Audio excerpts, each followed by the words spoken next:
Hey everyone, it's a Four Gun Guy. And today I want to go over some things that I saw in a 2-day match that I RO'd this past weekend in Navasota, Texas. It was a Texas precision match. And yeah, just some things that I saw that I want to go over with you. I've covered some of this before, but I think it's time for a refresher. So if you're ready to go, let's get to it.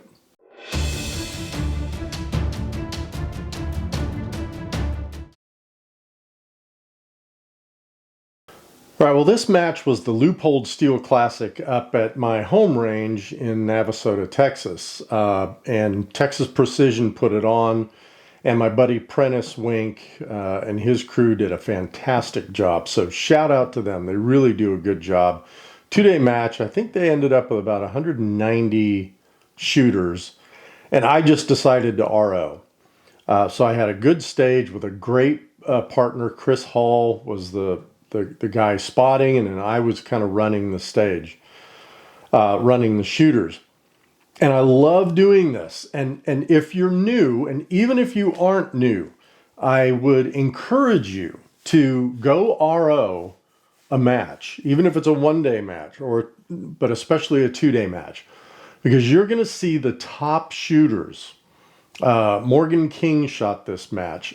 3 locals came in first, second, and third, which was awesome. They're great guys, and they really did do a good job.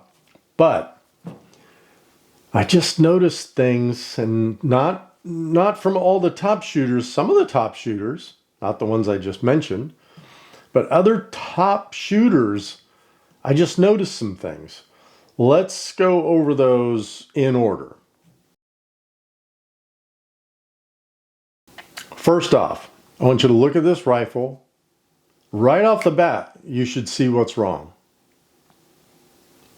What's wrong? Right there.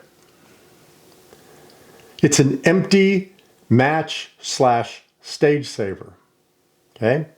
You're supposed to have some rounds in there, right?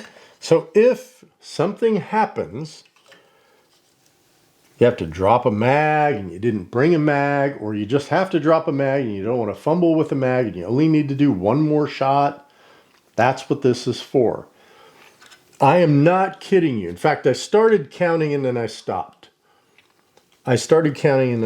Because when I was counting, I got up to 40 shooters. 40 shooters that had a match saver on their rifle. You want to know how many shooters had rounds in those? 7. 7 out of 40. So that's like 15%. If you're not going to use it, don't put it on your rifle. It doesn't make it look cool. It's there for a reason. So this should be part of your checklist, your match checklist, and your pre-stage checklist, because I've gotten on a stage before and noticed a round had fallen out, so I went and got a round and put it in there. So that was the first thing I noticed. It was empty match or stage savers. Second thing I noticed, and I talked about this in a video probably 3 weeks ago or so when I was talking about gadgets or accessories for your rifle. Now you can't see this one because it's on this side of the rifle, but levels. Everybody had the levels. The cool electronic levels that cost $300.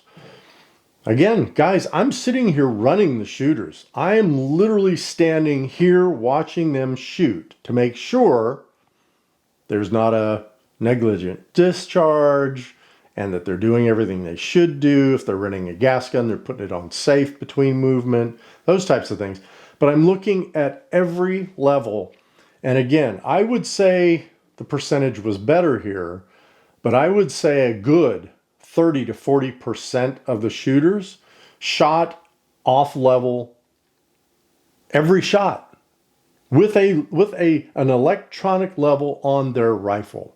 So again, I go back to that and I say, please practice that.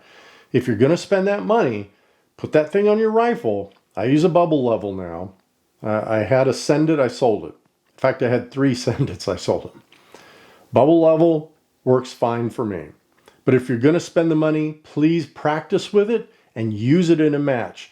I saw some really good shooters that used them very well because I could tell the stage we were shooting, the range was 732 yards. So it was a bit out there. That's a good range that can really start to affect your impacts. And the shooters that use them, I could tell they were focusing on it, but they built it into their routine as they got on the rifle, as they lined up the shot, just before they were breaking the shot. I could tell what they were encompassing. It wasn't that they were just looking at a target. So that was another thing. Just do that if you can. Make sure that level is being used and used properly. Third, trigger control. Wow, this shocked me. I had a lot of shocking moments with trigger control and how folks broke the trigger, broke their shot. So what I'm going to do is I'm going to go ahead and take out my safety device here. Nothing in the rifle. There's no mag. I did take the rounds out of here. Nothing's in it, right? So we're good to go. And I'm going to put on my phone and I'm going to give you some examples of what I saw. Some really good trigger control and some really wacky trigger control. But here's what I noticed. Let me start this here. Here's what I noticed. And I think this is a trend. And I read about this. What I noticed a lot of people doing is this. They're on the rifle. I'll leave it. They're on the rifle. They run the bolt. They come down and look at this finger. Look at my index finger. You see it? You see where it is? It's right here. And some people actually tapped there as they were lining up their shot. So they're here, they're tapping with this finger, and then they brought it back, and then they broke the shot. Okay? That was probably 80% of what I saw was that. They chamber, the finger comes here, it's tapping, and when they're ready to break it, they bring it back and break it. I saw some shooters that did this, and it worked. All of these worked. I'm not putting any one of these down. I saw some shooters that did this, very good shooters that did this. Bolts down, their hand is here, they're on the target, and it was literally one smooth motion. Watch my finger. There was no hesitation. It was like I'm on target, and when I'm ready to shoot, shoot. That was it. That amazed me. That amazed me. And there was one shooter, a top shooter, and I almost called him for a negligent discharge or a accidental discharge. Here's how he shot. And it took me a second for it to register. This is how he manages the trigger. Ready? Bolt, finger here, that. It was so fast, so violent, which is what shocked me. It was that. And when you're watching this, he was getting on the target so fast that it looked like he wasn't ready to pull the trigger, but he was. And so the first time I saw that, I was like, I think he just torched one off. Then I let him go again, and then I realized that's how he manages his trigger control. So I'm going to turn this off now. But most of the people were running single stage triggers. I run a 2-stage. But that trigger control, I just noticed that one thing where they're kind of tapping up here and then they're bringing it down and it's almost one smooth motion, but half of them paused, and the other half just brought it down and broke the shot. So very interesting. And again, I'm not saying which is right, which is wrong. It was just interesting to see different trigger management from all these different shooters. Another thing I saw was poor bag management. Now I'm just going to use the door of one of my safes for this example, but they were shooting off a group of black pipes. I think I took a picture, I'll post it up here. So they took two positions on black pipes at 2 targets downrange, and then they moved to a tank trap or tank traps. So they could stay on 1 tank trap, 3 positions, 2 shots each position. But what I noticed was a lot of these guys, their bag management was, they didn't take the time to do it right.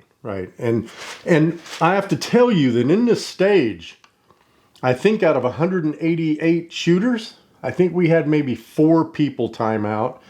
Everyone else had at least 10 seconds left. Most had 20 to 30 seconds left because the stage was very compact and it wasn't a complicated stage, right? It was a single distance, 2 targets, that's it. But what I saw from the bag management side was a lot of side bags on a prop like this.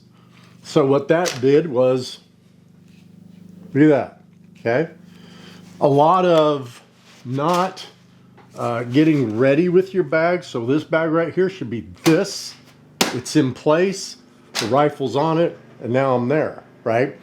But what I saw was a lot of this, a lot of fighting with the bag. So in some instances, the bag was almost falling off, and I saw people really fight with it, and I could see them moving up and down. They were not stable. So again, this goes back to, I think, a bag video I did a month ago or so with my buddy Travis, and it's just make sure that if this is the type of thing you're going to put a bag on, this isn't the right bag.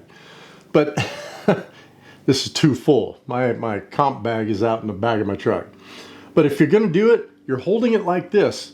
This is the prop. I'm ready to go up. I'm on the prop. There it is. That took me 2 seconds. And now that rifle's stable. So little things like this, I really saw when people missed their shots and why they missed their shots because of poor bag placement. And the last thing I wanted to go over was something that I did a video on again in my gadgets video, and that was timers. A lot of people use timers. And I have to say, I was very impressed at how many people use them the right way, took advantage of using them, and actually used them. So there were not a lot of people that got off a stage and went, oh crap, I didn't set my timer. They all pretty much used their timers. And in some cases, the timer really did save some people from timing out. Well, there you have it, guys. I really appreciate you tuning in. And again, just some observations. I think it's really important that even if you're not going to RO the match, go up, sit at a stage, and watch how different shooters shoot that stage. You will learn so much, and some good and some bad, some what to do and some what not to do when you go shoot your match. So, thanks for watching. I have a lot coming up. You're going to see something different on this rifle in probably about a week or 2. And we're going to do a whole review on that. So some big changes coming to this rifle.